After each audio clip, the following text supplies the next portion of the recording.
Mesdames, Mesdemoiselles, Messieurs, encore une fois, merci de suivre votre émission Objection qui a le plaisir de recevoir ce dimanche le professeur Moussa Seydi. Professeur Seydi, bonjour, c'est un plaisir de vous accueillir à l'émission Objection. Merci d'avoir accepté notre invitation.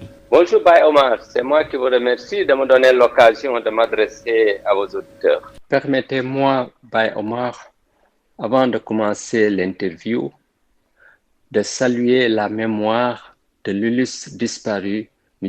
Babacar Touré. Je présente mes condoléances au groupe Sud, à la presse sénégalaise, à sa famille éplorée, au groupe Révocable et à tout le peuple sénégalais.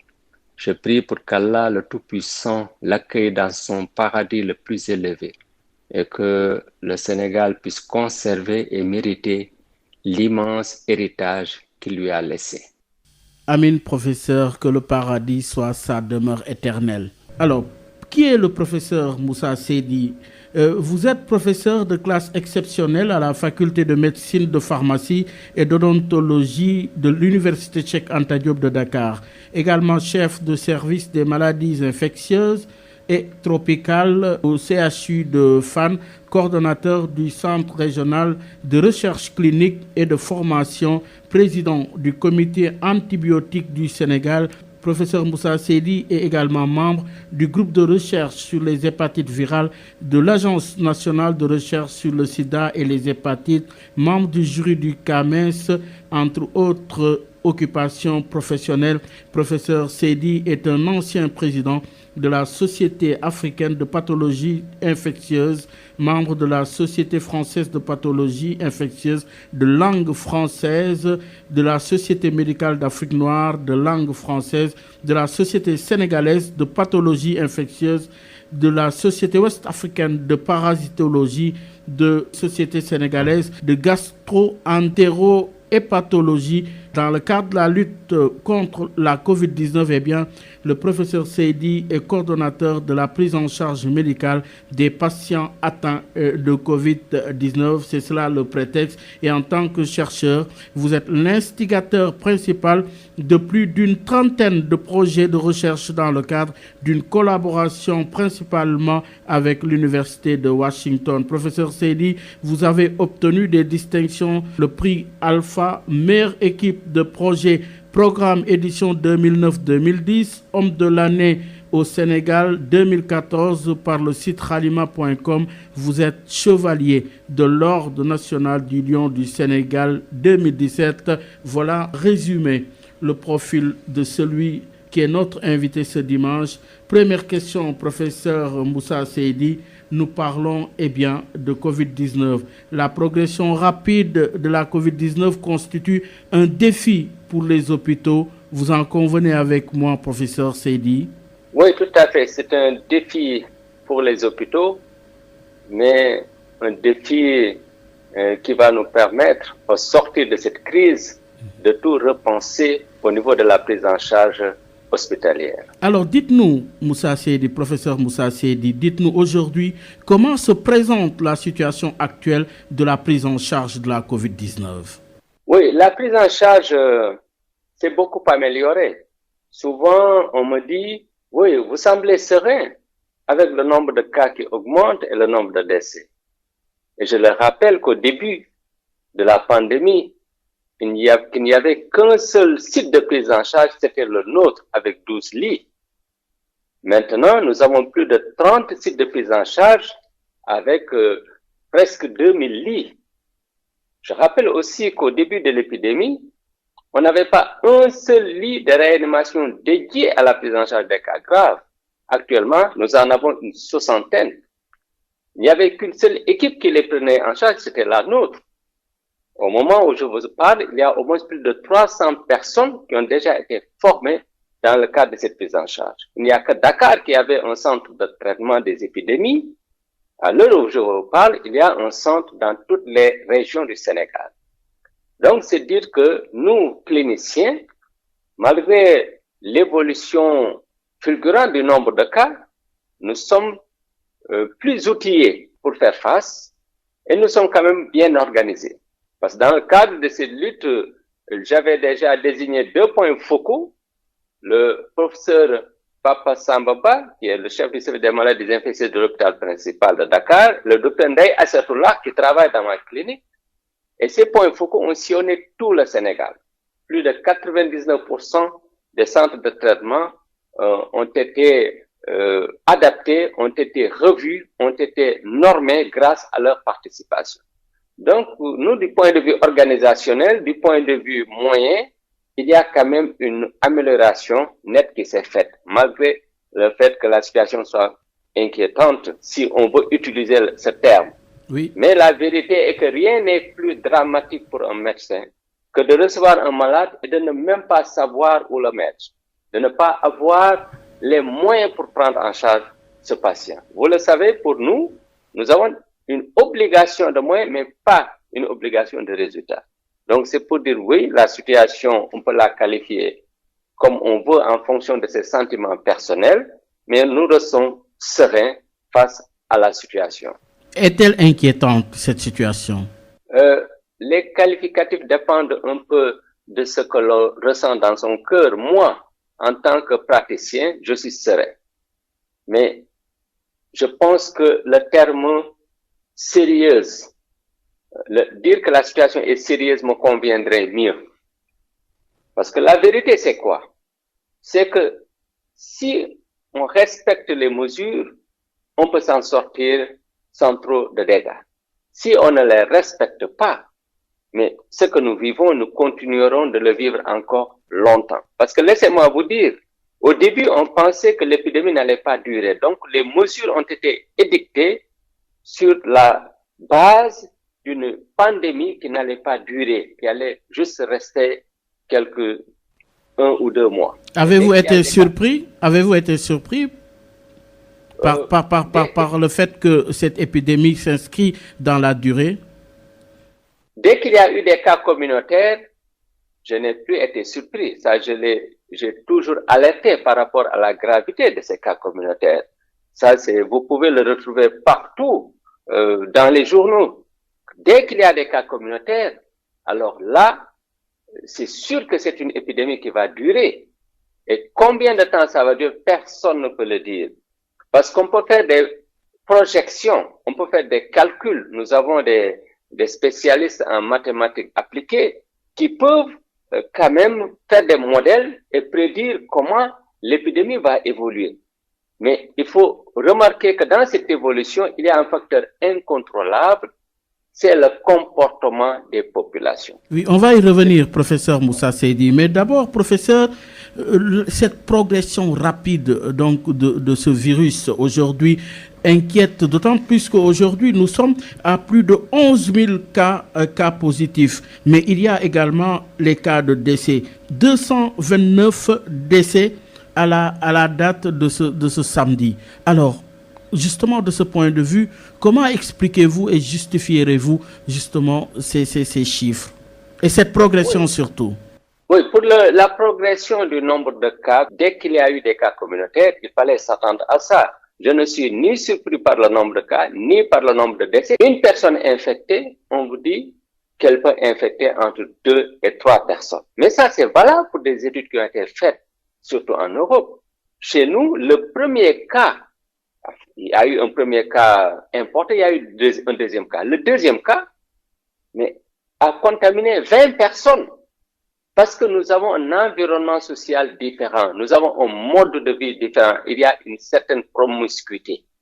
Donc c'est tout à fait prévisible que dès que le virus entre dans la communauté sans qu'on ne puisse identifier qui a contaminé qui, que l'expansion se passe très rapidement. Et par rapport au décès, si vous retrouvez le virus partout au Sénégal, ce qui est le cas actuellement, toutes les régions du Sénégal, dans toutes les régions du Sénégal, on a compté des cas de COVID-19. Ça augmente le risque pour des personnes qui présentent des facteurs de faire une maladie grave, de contracter, d'être en contact avec le virus. Ça, c'est une évidence. Il y a beaucoup de sujets âgés, beaucoup de personnes diabétiques, beaucoup de personnes hypertendues, etc. De ce fait, c'est pas surprenant que le nombre de cas graves augmente, puisque ces personnes sont connues comme pouvant faire des des cas graves de COVID-19. En fait, le plus souvent, même si des jeunes sans comorbidité aussi peuvent faire des cas graves. Et c'est à la suite de ces cas graves aussi que le nombre de décès augmente. C'est tout à fait simple. Il y a même une raison beaucoup plus mathématique, beaucoup plus terre à terre. Si on vous dit qu'il y a 20% de cas graves, de cas sévères, mais plus vous en avez, plus vous aurez des cas graves. On vous dit il y a 2% de décès ou 3% de décès, plus vous aurez un nombre de cas élevé, plus vous aurez des décès. Donc c'est comme ça qu'il faut voir la situation. C'est une évolution qui était attendue, si dramatique ou si difficile soit-elle. Oui, mais professeur, vous avez dit que vous n'avez pas une obligation de résultat, ni astreint à une obligation de résultat. Mais justement, l'intérêt, c'est dans la riposte donc face à cette pandémie, surtout au plan médical. Ici, justement, l'intérêt, c'est de voir qu'est-ce qui a été fait pour sauver au maximum les cas graves. Qu'est-ce que vous avez fait à ce niveau? Avez-vous les moyens, justement, de faire face à ces cas graves? Oui, les moyens existent. Le problème, c'est quoi? C'est d'éviter qu'il y ait une tension sur les lits de réanimation. Et cela a existé par moment. Parce que si vous avez une tension sur les lits de réanimation, et qu'un malade doit aller en réanimation, vous êtes obligé de le garder dans un centre de traitement en attendant qu'il puisse aller en réanimation. Tous les cas graves ne sont pas pris en charge en réanimation. La plupart des cas graves même, en tout cas ici à Dakar, sont pris en charge dans les centres de traitement des épidémies. Mais il y a des cas qui nécessitent des soins spécifiques. Par exemple, si on veut faire une intubation pour ventiler un malade, il faut le faire dans le service de réanimation. Si on veut faire une dialyse, parce qu'il y a une insuffisance rénale, il faut le faire dans un service de réanimation. Donc, il y a peut-être ces problèmes qui peuvent exister. Au début, il y a des services de réanimation qui n'avaient pas de générateur pour faire la dialyse. Et il y a des malades qui avaient besoin de dialyse et qu'on ne pouvait pas dialyser sur place et qu'il fallait déplacer. Mais qu'on ne pouvait pas déplacer aussi du fait de leur instabilité. Mais c'est un petit nombre de malades. Donc, juste pour dire qu'effectivement, il y a certainement eu quelques malades qui sont décédés parce que on n'avait pas ces générateurs pour faire la dialyse sur place. Mais dans la grande majorité des cas, dans l'écrasante majorité des cas, les patients ont été pris en charge correctement avec tous les moyens disponibles. Le centre QMO qu'on utilisait ici, c'est un centre qui respecte parfaitement les normes internationales en matière de service de réanimation. C'est un service de réanimation neuf qui a été inauguré d'ailleurs par le président de la République française qui était là. C'est un centre vraiment aux normes. Vous imaginez qu'un centre qui reçoit des patients opérés du cœur, un service de réanimation, c'est pas n'importe quel service de réanimation. Donc oui, nous avons les moyens de les traiter correctement, mais il y a eu quand même, avec l'absence de ces postes, de ces générateurs de dialyse, quelques patients qui peut-être ont dû peut-être décéder du fait de ce manque. Mais globalement, ça se passe très bien. Oui, mais professeur, c'est quand même un constat qui est là. De plus en plus, lorsque des personnes sont admises en réanimation, il est très très rare de voir des personnes en ressortir indemnes. Qu'est-ce qui expliquerait cela? Je pense que il y a eu un problème de communication. Je vous renverrai au professeur B, qui est le responsable du SAMU national et en même temps des services de réanimation dans le cadre de cette pandémie. Est-ce que vous pouvez nous donner des chiffres à ce niveau? Oui, je sais que par exemple, au minimum, il y a 50%, quelle que soit la gravité, des patients qui ressortent vivants de ces services de réanimation. 50%. Donc, et ça, ce n'est pas étonnant, ça dépend de la gravité des malades qui y sont reçus. Même si vous partez en Europe, il y a des services de réanimation où c'est 10% qui meurent, d'autres 20%, d'autres 50%. Est-ce que vous pouvez revenir sur le profil de ces personnes décédées, par exemple, en réanimation? Le profil. Alors, le profil, ce sont des personnes âgées. Ils sont largement au-delà de la soixantaine, 70 ans. Largement au-delà de la soixantaine. Deuxièmement, ce sont des personnes qui ont en général au moins 2 comorbidités. C'est-à-dire diabète plus hypertension, des choses comme ça. Et ce sont des personnes qui ont très souvent consulté tardivement. Dans le cadre, nous, de l'étude que nous sommes en train de faire, d'ailleurs nous allons bientôt clôturer cette première phase de l'étude, nous avons constaté que parmi nos décédés, 85% sont arrivés à un stade tardif. 2 tiers des patients décédés avaient au moins 2 comorbidités. Et parmi les patients décédés, 80% étaient âgés de plus de 60 ans. Donc, mais le facteur clé, le facteur le plus important, en vérité, si on regarde bien, c'est le retard de consultation. Un patient qui a 1-2 comorbidités, qui arrive à temps, on le traite sans problème. S'il n'y avait pas la stigmatisation, vous auriez vu des personnes de 80 ans qu'on a traitées. Parmi nos premiers patients, il y avait des patients qui avaient plus de 80 ans. On en a traité plusieurs. Donc, le retard de consultation pose problème, pose énormément de problèmes. Il faut que les gens puissent consulter tôt. Et ça, c'est ce qu'il faut retenir. Je ne veux pas du tout que les gens croient que c'est parce qu'on a une comorbidité qu'on est condamné à mourir quand on a la COVID-19. Non, ce n'est pas vrai. Ce n'est pas du tout vrai. Alors, professeur Moussa Seydou, toujours dans la riposte, mais au niveau médical, il y a la prise en charge à domicile. Professeur Seydou, est-ce correct de parler ainsi quand on sait qu'il n'y a pratiquement pas d'infrastructure médicale à domicile? C'est une bonne question. Vous savez, la prise en charge médicale à domicile, c'est quelque chose qui se fait partout en Europe, c'est vrai. Mais moi, personnellement, j'étais opposé à cela au début pour la simple et bonne raison que notre environnement social est différent. Vous allez en Europe, c'est chacun dans sa chambre.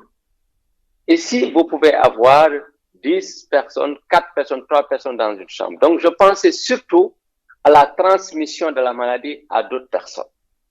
Mais il s'est trouvé qu'il y a eu la stigmatisation. Les gens avaient peur de venir à l'hôpital, mais quelqu'un qui refuse de venir à l'hôpital, on doit le prendre en charge. Et deuxièmement, il y a eu une tension même sur les lits dans les CT qui commençait à arriver. Actuellement, on n'a plus de tension, mais on a vécu cette période. Donc, ces deux facteurs combinés ont fait qu'on s'est dit, oui, une situation est là, et compte tenu de cela, nous devons gérer la prise en charge à domicile. Et nous avons établi des critères qui sont très différents des critères européens. Nous ne gérons pas tous les cas à domicile, tous les cas même simples à domicile. Nous avons dit que les personnes âgées de plus de 60 ans, en principe, on ne les gère pas à domicile. Ceux qui ont des comorbidités, on ne les gère pas à domicile. Ceux qui ont des cas graves, on ne les gère pas à domicile. Sauf avis peut-être contraire spécialisé. Quand on a des troubles respiratoires ou quand on a un cas grave, c'est obligatoire de venir à l'hôpital. Mais un sujet âgé de plus de 60 ans, un sujet qui a une comorbidité, ne peut pas être géré à domicile sans l'avis des spécialistes, c'est-à-dire de l'infectiologue, du réanimateur, du pneumologue. Et nous l'avons fait. Et prise en charge à domicile, ça veut juste dire, on n'a pas besoin d'infrastructure, ça veut juste dire faire des prescriptions et le suivi à domicile. Quand vous avez le palu, vous venez à l'hôpital, on vous prescrit une ordonnance, vous rentrez à la maison. Vous rentrez à la maison et puis on vous donne rendez-vous pour vous suivre. Ou bien parfois, si vous ne sentez plus aucun signe à la fin du traitement, vous ne revenez même pas. Donc c'est comme ça qu'il faut comprendre le thème de prise en charge à domicile. C'est pas placer des machines, faire des perfusions, non. C'est comme ça qu'il faut le faire. On l'a fait. On n'a pas encore évalué, mais à l'heure où je vous parle, les résultats sont globalement satisfaisants. Parce que nous n'avons pas eu de problème majeur. Il y a eu quelques cas où les gens se sont aggravés et n'ont pas voulu appeler parce qu'ils ne voulaient pas venir à l'hôpital. Toujours du fait de la stigmatisation. Et dans notre projet de recherche, je me suis amusé un peu à voir les patients qui correspondaient un peu au profil de ces patients suivis à domicile. Qu'est-ce que nous avons constaté? Sur 545 patients qui n'avaient pas de comorbidité et qui avaient consulté tôt, il n'y a eu aucune complication. La guérison était de 100% sans aucun souci chez tous les patients qui avaient pris l'association hydroxychloroquine azithromycine. Et ces caractéristiques correspondent pratiquement aux caractéristiques des patients suivis à domicile. Mais ça ne suffit pas, cette comparaison ne suffit pas. Il faut traiter des milliers de patients collecter les données, faire une évaluation pour voir effectivement est-ce que c'est un succès ou pas. Mais je pense que ce sera un succès et qu'on pourrait même étendre les indications du suivi médical à domicile. Oui, vous avez parlé du suivi médical. Nous en venons aux recommandations. À ce niveau, alors les recommandations sur la prise en charge ont-elles évolué, ces recommandations, et comment? Oui, ça évolue tout le temps et c'est normal. Ça évolue tout le temps. Je peux donner l'exemple d'abord de cette prise en charge à domicile qui n'existait pas. Je peux parler de la durée du traitement. Je ne sais pas si vous vous rappelez du problème de Guéréo, où les patients voulaient même faire la grève de la faim parce qu'ils étaient restés là-bas pendant 45 jours. Oui. Et là, j'en profite pour remercier le ministre de la Santé et le féliciter. Parce qu'à l'époque, je l'avais appelé après avoir revu notre base de données ici pour lui dire que ces patients sont guéris, c'est sûr. Même si le test est positif, il faut qu'on les sorte immédiatement. Ah oui? Oui, mais comment vous expliquez cela? Que des tests soient positifs, oui? Je vais en venir. Oui. Et heureusement, il m'avait suivi dans ses recommandations. Ce patient avait fait 45 jours. Pourquoi? Parce que le malade peut guérir. Et le test peut parfois, dans certains cas, continuer à être positif parce que il détecte des virus morts ou une partie du virus. Ça détecte une partie du virus. L'ARN du virus. Donc, le virus, vous ne pouvez pas savoir si le virus que vous avez détecté était toujours vivant ou mort. Alors, les recherches ont prouvé que dans plus de 95% des cas, que si quelqu'un n'a pas de signe clinique, à partir du 10e jour, il est guéri et que si on détecte des virus, ce sont des virus morts. Ce qui fait que si on n'a pas la possibilité de faire un test, ou si le malade doit durer très longtemps à l'hôpital, si on l'hospitalise au stade asymptomatique 10 jours après, selon les recommandations de l'OMS, selon les recommandations du CDC aux États-Unis, on peut sortir le malade. C'est une connaissance assez nouvelle qui ne date pas plus d'un mois, on ne l'avait pas, donc ça fait un changement. Et si le malade a des signes cliniques, mais sans forme grave, les formes graves c'est autre chose. S'il a des signes cliniques, avec l'OMS, on dit que si le malade a été traité pendant 10 jours, après le 10e jour, il reste 3 jours sans signe clinique, même si on trouve le virus, on peut considérer qu'il est guéri parce que dans plus de 95% des cas, quand on détecte le virus, c'est pas un virus qui est vivant, c'est un virus qui est mort. C'est juste l'ARN qu'on a détecté. Oui, mais ça, c'est des notions scientifiques assez complexes, mais c'est important que je l'explique, juste pour que vous compreniez que c'est la science et la recherche qui éclairent les décisions des médecins et peut-être même des biologistes. Et que c'est normal qu'on puisse s'adapter et changer notre stratégie au fur et à mesure des découvertes. Est-ce qu'il n'y a pas des Est-ce qu'il n'y a pas des risques de rechute? Les risques de rechute, on ne peut pas complètement écarter cela. C'est d'ailleurs pour éviter ces risques et les amoindrir au maximum que l'OMS avait proposé à ce qu'on ait 2 tests négatifs avant de sortir le malade. Et nous, c'est ce que nous faisons. Nous faisons 2 tests négatifs avant de sortir le malade. Ce qui fait que quand vous revoyez au niveau du Sénégal, sur ces 10 000 et quelques cas, je pense que nous n'avons pas eu plus de 3 ou 4 personnes qui ont eu à nouveau les symptômes du Covid. Est-ce qu'il s'agit d'une rechute? Est-ce qu'il s'agit d'une récidive? C'est un peu difficile à dire. Il y a les termes n'ont pas le même sens chez nous. C'est-à-dire le patient peut guérir complètement et retomber malade, ou bien il y avait un virus, le virus était toujours là, mais en stade à un niveau tellement faible, la charge virale était tellement faible, peut-être que le laboratoire n'a peut-être pas pu détecter ce virus du fait de la faiblesse de la charge virale. Oui. Mais c'est très rare, c'est pas quelque chose qui pose un problème. Et quand ça survient, c'est les mêmes mesures de prise en charge que l'on reprend. Donc, ça n'a pas d'incidence pour l'instant sur le plan de la santé publique, même au niveau mondial. Oui. Alors, on ne finira jamais d'apprendre avec ce virus, professeur. Tous les jours, Oui, tous les jours, on apprend. oui, professeur Moussa Seydi. Alors, professeur, nous en venons au traitement. Là aussi, il y a sujet aussi à réflexion de ce point de vue. Justement, que donnent les résultats de l'administration de la chloroquine au Sénégal? D'abord, avant d'entrer à ce niveau aussi dans le sujet, que donnent les résultats? Les résultats sont bons. L'association hydroxychloroquine azithromycine est efficace et bien tolérée. Nous avons fait une évaluation à 3 reprises. Et dans la dernière évaluation, nous avions 838 patients. Et nous avons constaté que cette association permet de réduire la durée médiane d'hospitalisation. Et cette réduction a son importance quand surtout les malades sont hospitalisés. Vous connaissez l'angoisse qui va avec l'isolement. Donc, chaque patient serait content de gagner, même si ce n'est que 24 heures. Ça, c'est la première chose. Deuxièmement, il y a le coût. Chaque jour de gagner, c'est quand même à la longue des milliards de francs CFA économisés.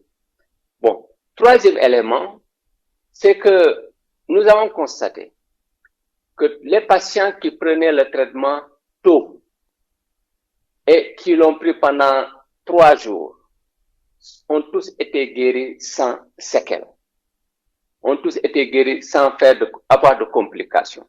Est-ce que ça va continuer comme ça? On ne peut pas le dire. Forcément, en un moment ou en un autre, il y aura des patients qui le prendront tôt et peut-être qu'ils vont décéder. Mais c'est ce qu'on a constaté jusqu'à ce jour. Par contre, cette association n'est pas efficace dans les formes graves. Parce que dans les formes graves, nous avons eu 39% de décès. Ce qui suggère que cette association n'est pas efficace dans les formes graves. Il faut donc obligatoirement que nous fassions de la recherche pour voir quel médicament additionnel, antiviral additionnel, on doit associer à ce traitement pour améliorer le pronostic des formes graves.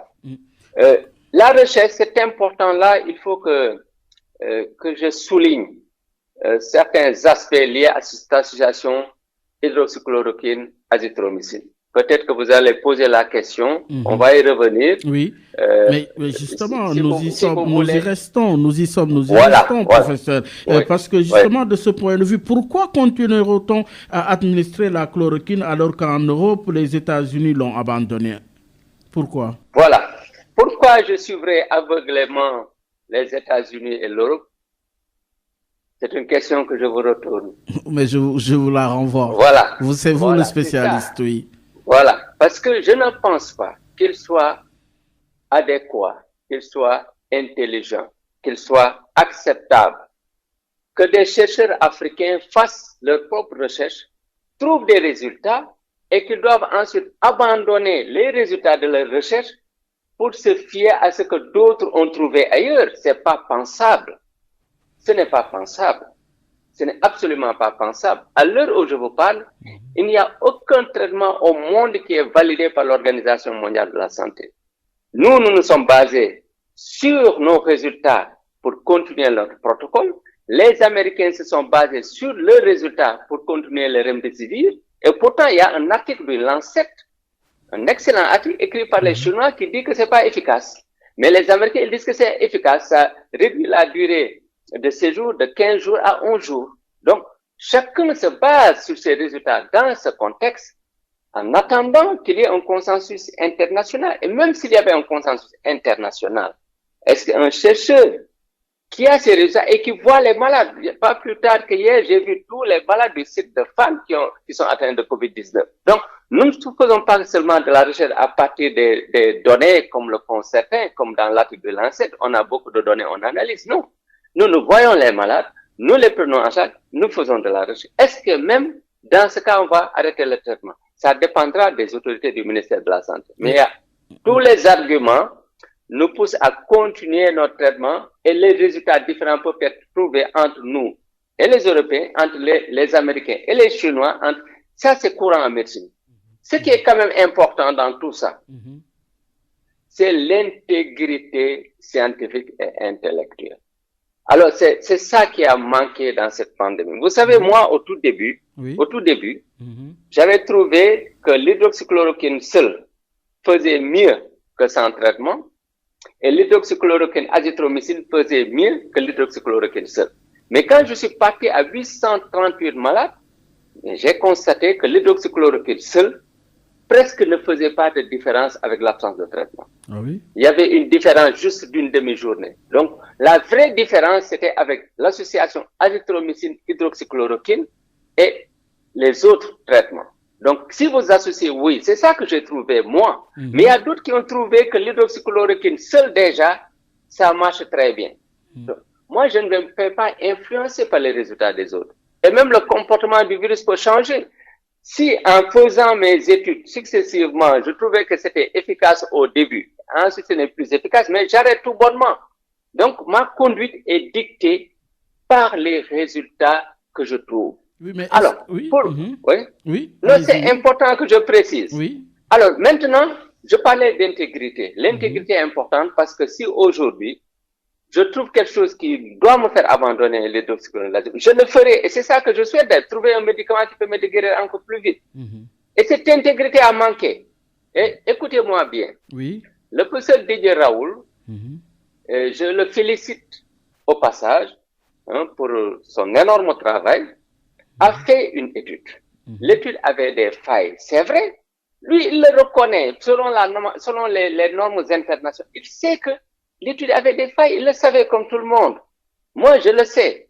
Mais je me suis basé sur le fait que cette association était bien tolérée, qu'elle pouvait être efficace parce qu'il a trouvé ses résultats, mais parce que aussi au laboratoire, ça agissait au niveau du virus, et il y a des publications pour ça. On était en urgence, dans une période d'urgence sanitaire, ces produits ne sont pas coûteux, etc. J'ai dit non, c'est le médecin qui doit agir avant le chercheur. Je donne à mes malades et j'essaie de travailler en même temps sur un protocole de recherche. Donc c'est le médecin qui a agi. On l'a fait. Les recherches à la longue nous ont donné raison. Je ne sais pas avoir raison ou tort. Nous ont montré que c'était une bonne attitude. On a continué. Et les autres qui comparent le protocole avec le protocole de Didier Raoul, pour dire qu'il est bon, il n'est pas bon, ce sont des protocoles qui n'ont rien à voir avec le protocole de Didier Raoul. Ah oui? C'est la première malhonnêteté. Oui, je vous explique. Et ça, vous pouvez le vérifier vous-même. Premièrement, prenez l'exemple de solidarité de l'OMS. Ils n'ont testé que l'hydroxychloroquine seule, pas l'association. Alors que même Didier Raoul dit que c'est l'association qui est plus efficace dans son étude. Ça, vous pouvez le vérifier au niveau du site de l'OMS. Comment ils peuvent comparer? Prenez l'étude du Lancet, MERA, le fameux MERA, avec sa base de données hyper sophistiquée. On a vu que c'était de l'escroquerie scientifique et rien du tout. Prenez cette base de données. Vous verrez, c'est extraordinaire. Les posologies sont différentes. Les durées de traitement sont différentes. C'est vraiment extraordinaire qu'une étude pareille puisse même être publiée et que l'OMS et les pays occidentaux se basent sur cette étude même pour suspendre leurs études. L'OMS, je peux comprendre, l'OMS doit être prudente. Moi, je ne vais jamais critiquer l'OMS parce que c'est une organisation pour moi indépendante où il y a de très grands experts. Alors, c'est pas une décision d'une personne ou d'un politicien. Je peux encore comprendre. Mais que d'autres scientifiques se basent sur cet article qui a même finalement été retiré du fait de sa mauvaise qualité. On ne peut même pas, ils ont donné des résultats sur l'Australie qui étaient faux, qui ne correspondaient même pas à ce qui était la réalité. C'était une manipulation tout simplement. Okay. Revenons au cas de Recovery, que vous pouvez également trouver l'étude Recovery. Bien sûr, oui. Au début, eux, ils donnent 4 fois la dose supérieure à la dose que Didier Raoul avait donnée. Si vous donnez 4 fois la dose, comment pouvez-vous comparer en termes de tolérance, par exemple? Ce n'est pas possible. Et je termine par un autre point. Je peux vous donner beaucoup d'autres exemples. Un autre point, c'est que la quasi-totalité des études ont essayé de comparer avec l'étude de Didier Raoul, alors que dans leur série, ce sont les malades les plus graves qui sont mis sous hydroxychloroquine azithromycine. Vous dites que ce produit ne marche pas, vous prenez les malades les plus graves, et on sait que ce produit peut marcher mais ne marche pas en règle générale dans les cas graves. Oui. Et pour les autres traitements, vous prenez, ou absence de traitement, ou tout ce que vous voulez, vous prenez les cas les moins graves, et après vous les comparez en termes de létalité. Parfois même, il n'y a même pas eu d'électrocardiogramme chez les résultats des électrocardiogrammes chez les malades. Certains décèdent du fait de troubles cardiaques antérieurs, et on dit que oui, c'est le médicament qui a été responsable. On sait que la COVID-19 entraîne des pathologies cardiaques, ça peut entraîner une myocardite, et on sait que des patients aussi peuvent venir avec des pathologies cardiaques. C'est pour cela que nous, avant de donner de l'hydroxychloroquine et de l'azithromycine, on fait toujours un électrocardiogramme. Pour faire simple, avant de comparer des choses, il faut comparer des choses comparables. Ils n'ont pas donné le même protocole, ils n'ont pas donné la même posologie, ils n'ont pas donné la même durée, ils n'ont pas utilisé chez les mêmes malades. Mais là, tout ça, c'est vérifiable. Oui. Alors, oui, professeur, de ce point de vue, alors vous avez éclairé, mais est-ce qu'il existe une contribution du comité scientifique à ce niveau? Pour le comité scientifique, est-ce qu'il y a un comité scientifique? C'est la question qu'il faut me poser d'abord. Il n'y a pas de comité scientifique à mon entendement. C'est vrai que le ministre de la Santé avait mis sur place un comité scientifique avec une liste. J'ai reçu le document, j'étais censé même diriger ce comité scientifique, mais ensuite le comité scientifique n'a pas été installé. Donc il n'y a pas de comité scientifique. J'entends tout le temps parler de comité scientifique, il n'y a pas de comité scientifique parce que ça n'a pas été installé. Mais par contre, le ministère a mis sur place une commission recherche et éthique. Donc il faut plutôt considérer, moi dans mon entendement, et peut-être c'est ça qui doit être plus proche de la vérité, que la commission scientifique et éthique peut peut-être un peu jouer ce rôle. Voilà. À ce niveau, vous travaillez seul avec ce qu'il y a comme données scientifiques. Comment cela est organisé à ce niveau? Ah oui, non, vous savez, nous sommes des scientifiques, on sait ce qui se passe partout dans le monde, on est au courant, et on évolue en fonction de ça. Donc, qu'il y ait comité scientifique ou pas, ça c'est le lot de tous les chercheurs, c'est le lot de tous les médecins d'un certain niveau. Vous irez aujourd'hui à l'hôpital principal, ou bien, je ne sais pas moi, à l'hôpital de Saint-Louis, ils sont aussi bien renseignés que moi. Donc, on est obligé de faire une veille scientifique. Ça, c'est obligatoire, qu'il y ait comité ou pas. C'est un travail à faire, c'est obligatoire. Maintenant, pour la recherche, peut-être que nous sommes, pour l'instant, en matière d'essais cliniques, de traitement, les seuls qui faisons ce travail. C'est parce que, aussi, voilà, nous avons plus d'opportunités pour le faire. Mais mes collègues de Thiès, de Ziguinchor, de Saint-Louis, et d'autres structures sont tout aussi capables de le faire. Parce que ça nécessite quand même beaucoup de moyens, la recherche. Ça nécessite beaucoup de moyens. Et professeur, de ce point de vue, il existe aussi une contestation sur le nombre de cas et de morts. Quelle est votre position? Oui, là, vous me permettrez de développer un peu. Allez-y, bien sûr, vous êtes là pour ça. Allez-y. Voilà, vous permettez de développer un peu. Alors, pour le nombre de cas, si vous voulez, souvent on me dit, le nombre de cas n'est pas fiable.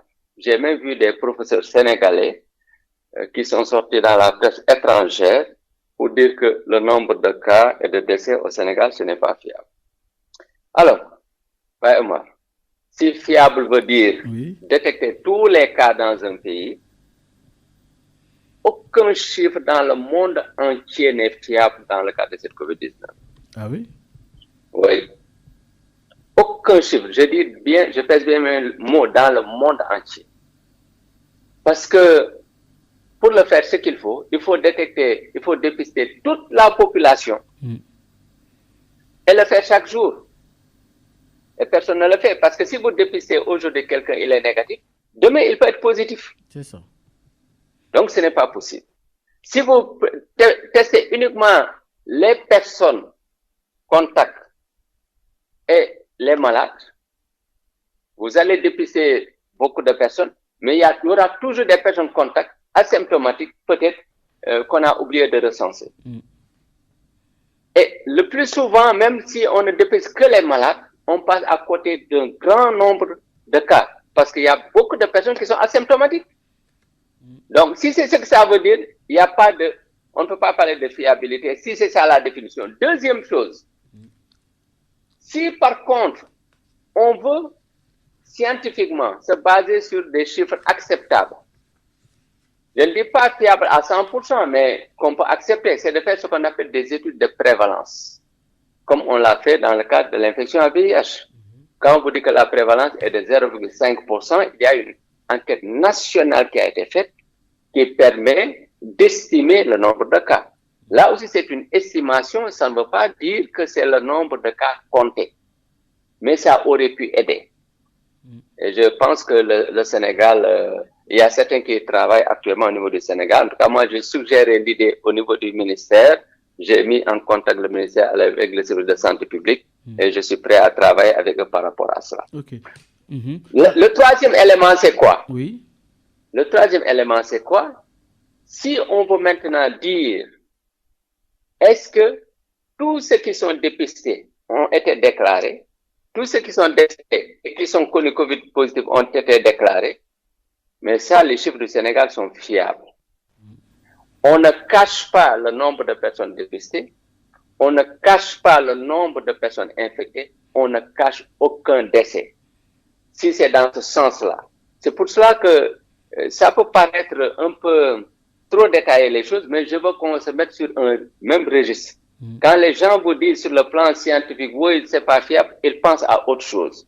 Ils pensent souvent à l'aspect prévalence, ou ils pensent au fait qu'il y a des cas qu'on n'a pas dépistés qui sont dans la nature. Mais ça, c'est normal, ça, c'est évident.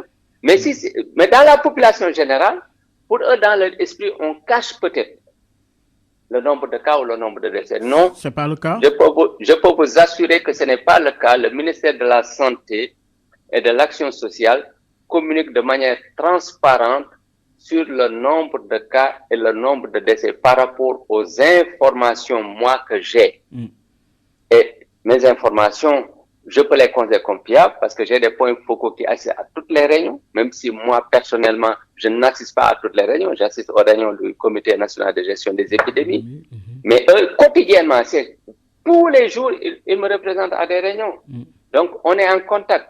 Il n'y a pas de cachotterie du ministère de la Santé en ce qui concerne le nombre de cas et le nombre de décès. Alors, professeur Moussa Seydi, à ce niveau aussi, quel est votre avis sur le fait que le Sénégal n'a toujours pas rendu accessibles les tests rapides ou même restreindre l'accès aux tests là où la France fait 500 000 tests par jour et que plus de 60 types de tests rapides ont été homologués? Quel est votre avis? Oui, encore toujours cette fâcheuse tendance, moi tu me permettras parfois de parler comme ça, à comparer avec la France, quoi. Non, c'est pas, la France n'est pas notre baromètre. Oui. Donc, quand on essaie d'agir, on essaie de voir ce qui se passe dans le monde et on essaie de contextualiser. Oui. Donc, ma première réponse est que le ministère de la Santé n'a pas restreint les tests. Le ministère a voulu y aller de manière avec précaution. Il y a eu l'Institut Pasteur et l'IRSF dans un premier temps. Et vous voyez maintenant que le dépistage, au moins pour les voyageurs, on le fait à l'hôpital Le Dantec et qu'on le fait à l'hôpital militaire de Ouakam. Et lors du conseil présidentiel, tout le monde a conclu de la nécessité même de décentraliser dans les régions. Tout ça, on y pensait depuis le début. L'Institut Pasteur y pensait, l'Institut Pasteur de Dakar y pensait, l'IRSF y pensait. Mais les gens ont voulu faire ça de manière progressive pour éviter qu'il y ait de la nature. Donc, ça va se faire. Quant au test rapide, je peux vous assurer qu'on m'a présenté des dizaines de tests rapides ici dans mon bureau. Un jour, je me suis même permis de demander à l'Institut Pasteur de faire un travail énorme d'évaluation de ces tests. Mais la fiabilité était de 0. Oui. Écoutez-moi bien, c'est important ce que je vous dis. Oui, bien sûr. Donc, c'est pas parce qu'on a dit que c'est un test rapide, ça marche, que ça marche. Il faut une évaluation. L'État du Sénégal, c'est sûr et certain, ira vers ce test rapide. Mais il faut que l'État le fasse en choisissant le bon test et le test aussi dont le coût est compatible avec peut-être nos possibilités. Mais c'est sûr que ça aura lieu parce que l'institut travaille même sur ces tests rapides, sur la réalisation, sur la mise sur pied de ces tests rapides. L'Institut travaille avec d'autres organismes. Le docteur Ahmed Al-Fassal, qui est mon partenaire dans la recherche, peut vous le certifier. Nous faisons toutes nos études ensemble, toutes nos essais cliniques ensemble. Donc, on va y arriver. Je vais peut-être vous dire que même j'ai donné le numéro de téléphone du directeur de la pharmacie et du médicament à un agent de police qui avait intercepté quelqu'un qui vendait des tests de diagnostic rapide comme ça. Ah oui? Oui. Parce que vous voyez déjà ce que les gens font. Les médicaments, c'est la même chose. Il y a une fausse hydroxychloroquine qui est vendue. Il faut qu'il y ait du contrôle et une surveillance. Tout de suite là, tout de suite, je viens de recevoir, avant qu'on ne commence l'interview, un message du directeur général de la santé me disant urgence signalée. Il y a quelqu'un qui a envoyé un médicament, une boîte de levofloxacine, en disant que ça marche mieux que l'azithromycine hydroxychloroquine, chacun doit l'acheter, etc. Mais c'est des messages extrêmement dangereux. Parce que vous savez, quand la recherche, je vais vous dire pourquoi la recherche est importante. Oui. Quand un malade a une COVID-19, vous ne lui donnez aucun traitement. Il peut guérir même s'il n'avait pas, même sans traitement. Mais si vous lui donnez un traitement, il guérit. Vous pouvez penser que c'est le traitement qui l'a guéri alors qu'il est guéri et qu'il a été guéri spontanément par son système immunitaire. Oui. Alors, pour éviter ces erreurs, on fait des études comparatives, comme ce que nous avons fait. C'est ça. Il y a des malades qui prennent, d'autres qui n'ont pas pris. Et après, en comparant, on peut savoir est-ce que c'est efficace ou pas. C'est ça. Mais c'est pas envoyé dans le net tel médicament. Oui, mon cousin a pris le médicament, le lendemain, tous les signes ont disparu. Mais ça a peut-être spontanément disparu. C'est ça. Même sans ce traitement, il faut faire, c'est d'où l'importance des études. Certains vous diront, oui, azithromycine, c'est pas efficace parce que le malade guérit spontanément dans 90% des cas. C'est des ignorants ou des gens de mauvaise foi. Parce qu'on a dit que c'est efficace sur la base d'un projet de recherche où il y a une étude comparative. Mais de la même manière, quand le médecin vous dit, j'ai donné le médicament ou quelqu'un vous dit, je lui ai donné tel médicament, il a été guéri le lendemain, donc le médicament est efficace. Ça aussi, c'est faux parce qu'il n'y a pas d'étude scientifique, il aurait pu guérir spontanément. Bref, juste pour vous dire que la recherche est là pour éclairer.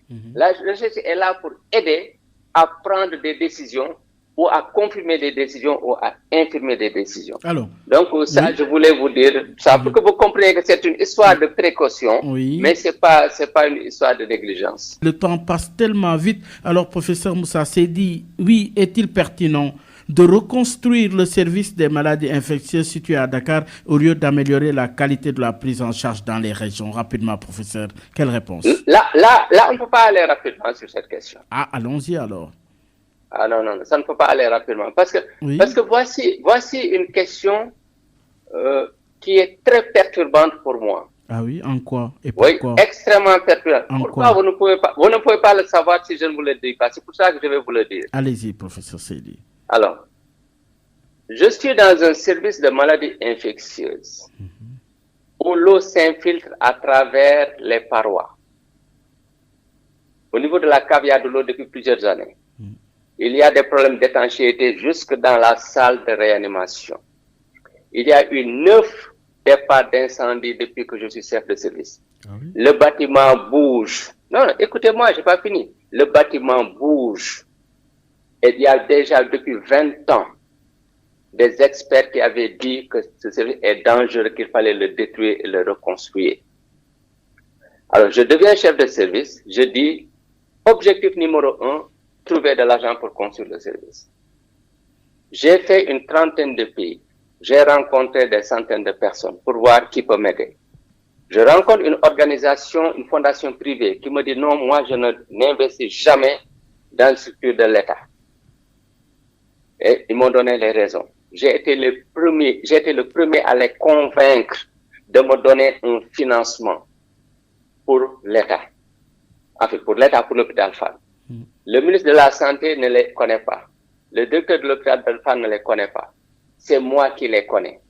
Donc, ce sont des gens qui m'ont aidé, que personne ne connaît, et j'ai signé, c'est moi qui ai signé avec eux. Ils m'ont donné $1 million. J'ai investi. Je ne vous donnerai pas tous les détails de ce que j'ai moi-même signé. Alors, j'ai commencé à construire ce service. $1 million, je n'ai jamais dit au président de la République, il faut me donner 1 franc ou 2 francs, parce que j'allais continuer comme ça, jusqu'à ce que Dieu me permette de reconstruire le service. Je dépose un dossier au niveau de la Banque islamique de développement. Avec la bénédiction de l'État, la banque accepte de me donner aussi une partie de l'argent pour la construction. Le bâtiment est là à Fann, si vous venez, vous pouvez le voir.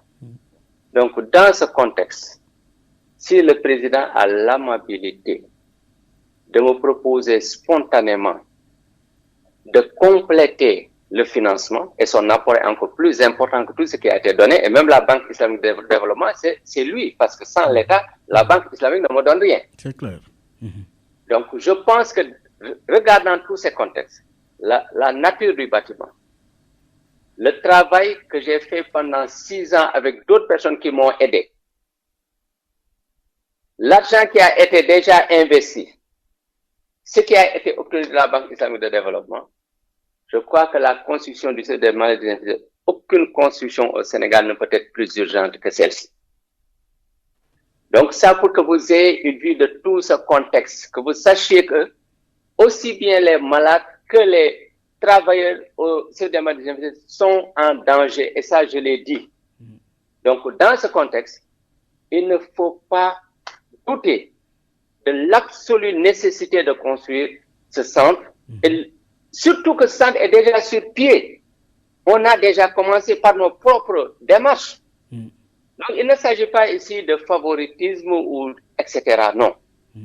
Et il ne faut pas aussi lier ce travail à ce qui va se faire ou non dans les régions. Ça n'a pas de lien. Ce qui doit être fait dans les régions doit être fait.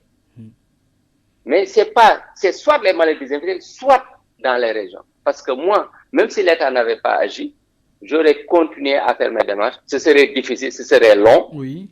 Mais je pense que j'y arriverai. Oui. Donc, voilà. Ça, c'est important que je le dise parce que c'est un projet qui est dans mon cœur et que je compte réaliser de la meilleure manière possible. Donc, c'est pertinent par rapport à tout ce que je vous ai dit, que ce service-là soit là. Ce n'est pas un soutien qui est venu comme ça, voilà, pour d'autres raisons que des raisons liées à l'intérêt du Sénégal. Alors, professeur Seydi, oui, le temps passe très vite. On est à 1 minute quand même de la fin, mais justement, on est en période hivernale. Oui, à ce niveau, avec la recrudescence du paludisme, le personnel médical est-il bien préparé pour éviter la confusion avec les symptômes de la COVID-19? Je fais référence aux postes et centres de santé de l'intérieur du pays. Réponse, professeur Seydi. Il n'y a que le test qui peut permettre d'éviter de faire la confusion. Donc, c'est pour cela que les tests de diagnostic rapide dont vous parliez sont importants. Oui. Alors, vous êtes infectiologue. La focalisation sur la COVID-19 ne risque-t-elle pas l'éteignoir de la lutte contre le VIH-Sida, la tuberculose et le paludisme? Où en sommes-nous avec ces maladies, professeur Seydi? Non. Ça ne risque pas, mais des difficultés peuvent arriver et c'est arrivé momentanément. Par exemple, pour les hépatites B, il y a eu une tension de courte durée sur le tenofovir, mais c'est revenu à la normale. Pour les patients VIH, il n'y a pas eu de problème. Nous avons juste été obligés d'espacer les rendez-vous du fait de la charge de travail et pour réduire aussi le risque de contamination. Donc, je pense que on est conscient de ça et les autorités sanitaires, le ministère de la Santé fait le nécessaire pour éviter cet impact. Par contre, il y a un impact réel dans les autres services de l'hôpital. Par exemple, moi, j'ai pris le service de gériatrie pour mettre mes malades COVID-19. Donc, le service de gériatrie a été logé ailleurs. Le QMO, on va bientôt sortir de QMO pour prendre un autre service de réanimation. Mais quand on a occupé QMO, par exemple, les malades qui doivent être opérés en chirurgie cardiovasculaire ne peuvent plus l'être. Effectivement, il y a ce dérèglement-là Mais on est en train de travailler pour tout réajuster, pour que toutes les activités médicales puissent continuer en même temps que la prise en charge des cas de COVID-19. Et ce fameux pic, professeur, ce fameux pic de la COVID-19, c'est pour quand? Je ne sais pas.